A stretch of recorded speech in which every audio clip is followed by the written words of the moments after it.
श्री राम जन्मभूमि का इतिहास। सन 1528 से 2024 तक, यानी लगभग 500 साल बाद अयोध्या में रामलला का मंदिर बन रहा है। राम मंदिर विवाद के इस लंबे इतिहास के हर कालखंड में कई नाम थे जो समय समय पर चर्चा में आए। ऐसे नाम जो इस विवाद के किसी न किसी पहलू से जुड़े या सीधे तौर पर उसके लिए जिम्मेदार थे। चेहरे कई हैं, इन्हें पहचानने और इनकी कहानी समझने की सहूलियत के लिए हमने किरदारों को 3 हिस्सों में बांटा है। पहला, सामाजिक, धार्मिक या ऐतिहासिक किरदार। दूसरा, राजनीतिक किरदार। तीसरा, कानूनी लड़ाई के किरदार। सामाजिक, धार्मिक या ऐतिहासिक किरदार। मीर बाकी, बाबर के सिपह सालार। 1528 से 29 में बाबरी मस्जिद बनवाई गई। बाबरनामा में बाकी आसकंदी के नाम से उल्लेख है। कुछ इतिहासकार कहते हैं कि 1529 में बाबर ने उसे सेना से निकाला था, जबकि बाबरनामा में जिक्र है कि उसे छुट्टी पर भेजा गया था। फ्रांसिस बुकानन ब्रिटिश सर्वेयर थे। 1813-14 में बुकानन ने अपनी सर्वे रिपोर्ट लिखी। इसमें पहली बार जिक्र किया कि अयोध्या में मस्जिद की दीवार पर शिलालेख मिला है, जिसमें इसे बाबरी मस्जिद कहा गया है।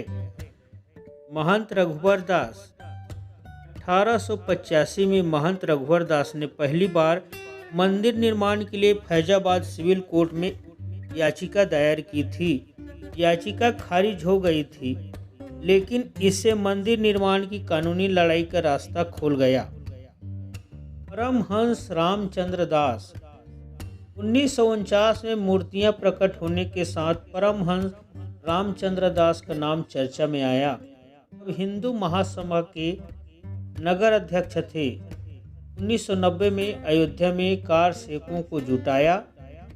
31 जुलाई 2003 को 92 की उम्र में निधन हो गया। महंत अभिराम दास। 1949 में मूर्तियां प्रकट होने के बाद दर्ज हुई FIR में महंत अभिराम दास भी नाम था। वे मूलतः बिहार के दरभंगा जिले के थे। उन्होंने अपने शिष्यों से कहा था कि रामलला ने सपने में आकर अपने जन्म का सटीक स्थान बताया है। गोपाल सिंह विशारद ने रामलला के दर्शन और पूजन के व्यक्तिगत अधिकार पर 1950 में फैजाबाद कोर्ट में मुकदमा दायर किया था। ये राम मंदिर विवाद के शुरुआती 4 सिविल मुकदमों में से एक था। 1986 में उनके निधन के बाद उनके बेटे राजेंद्र सिंह केस की पैरवी करते रहे। A.K. नायर। 1949 में मूर्तियां प्रकट होने के वक्त फैजाबाद के जिलाधिकारी थे।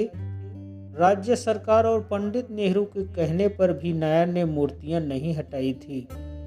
1952 में VRS लेकर जनसंघ के टिकट पर बहराइच के सांसद बने। 7 सितंबर 1977 को उनका देहांत हो गया। महंत नित्य गोपाल दास। महंत आंदोलन में सक्रिय महंत नित्य गोपाल आंदोलन का जन्म 11 जून 1938 को मथुरा के कहोला में हुआ था। 1990 में कार सेवकों का नेतृत्व किया।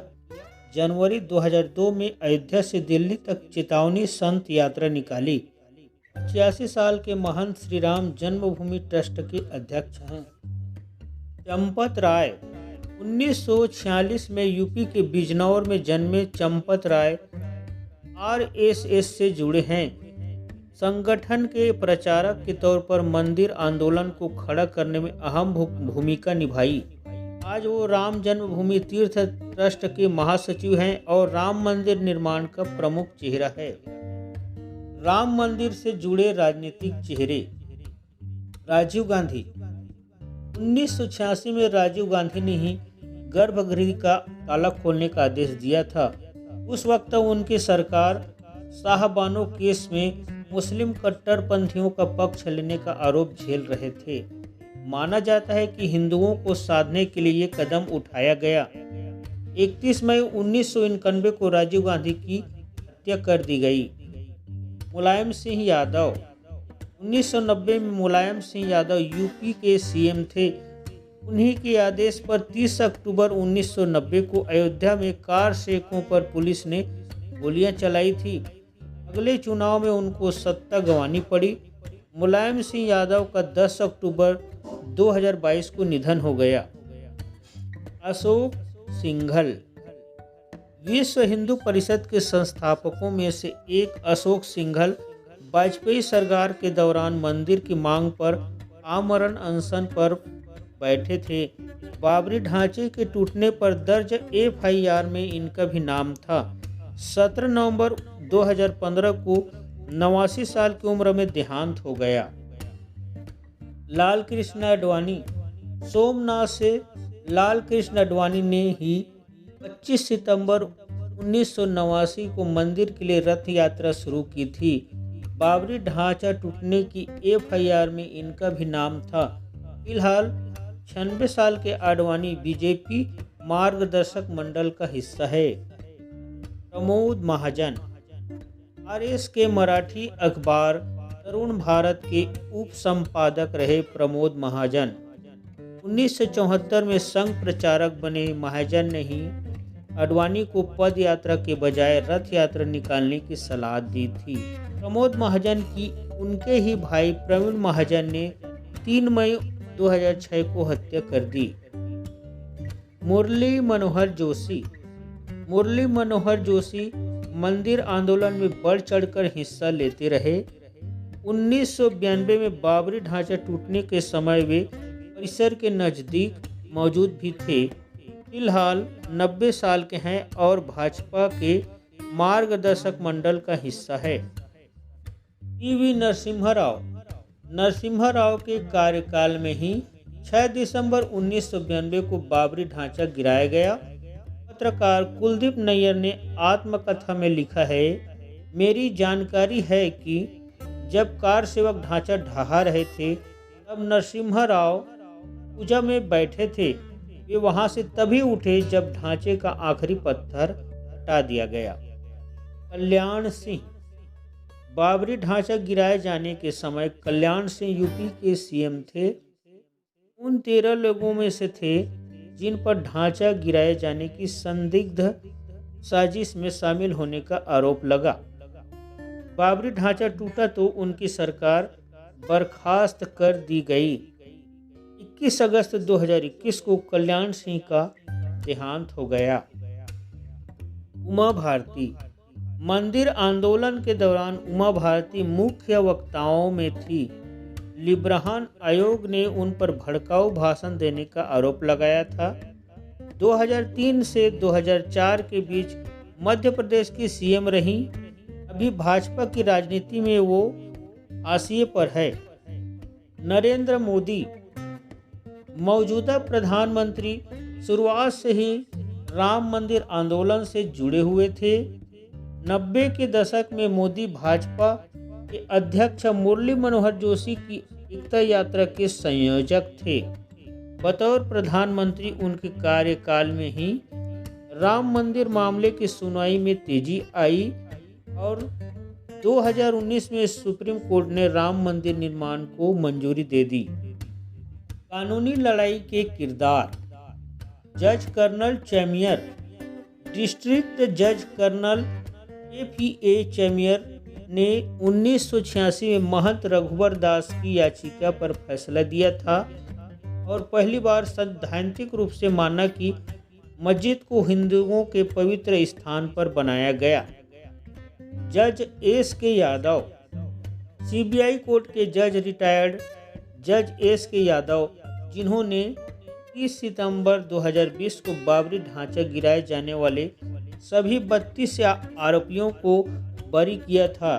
रिटायरमेंट के बाद यूपी सरकार ने उन्हें उप लोकायुक्त बनाया। जस्टिस रंजन गोगोई ने अयोध्या मामले पर फैसला देने वाली 5 जजों वाली संविधान पीठ की अध्यक्षता की। 17 नवंबर 1919 को सीजेआई के पद से रिटायर हुए। 4 महीने के बाद ही राष्ट्रपति ने उन्हें राज्यसभा सांसद के तौर पर मनोनीत किया। जस्टिस एस.ए. बोबडे। अयोध्या पर बनी संविधान पीठ के सदस्य जस्टिस शरद अरविंद बोबडे जस्टिस रंजन गोगोई के बाद भारत के 47वें चीफ जस्टिस बने। 23 अप्रैल 2021 को रिटायर हुए। रिटायरमेंट के बाद justice Bobde Maharashtra national law university Nagpur के चांसलर हैं। Justice D.Y.. चंद्रचूड़।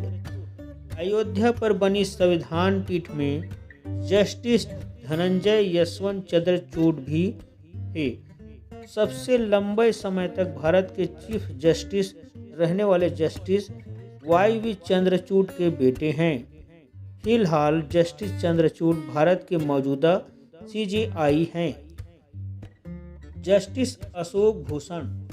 अयोध्या संविधान पीठ में चौथे जज थे जस्टिस अशोक भूषण।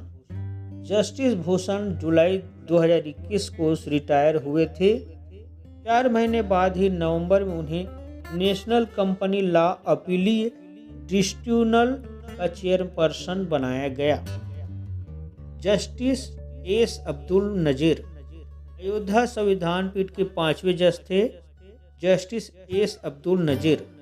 जस्टिस नजीर नोटबंदी को चुनौती देने वाली याचिका पर फैसला सुनाने वाले जजों की बेंच में भी शामिल थे।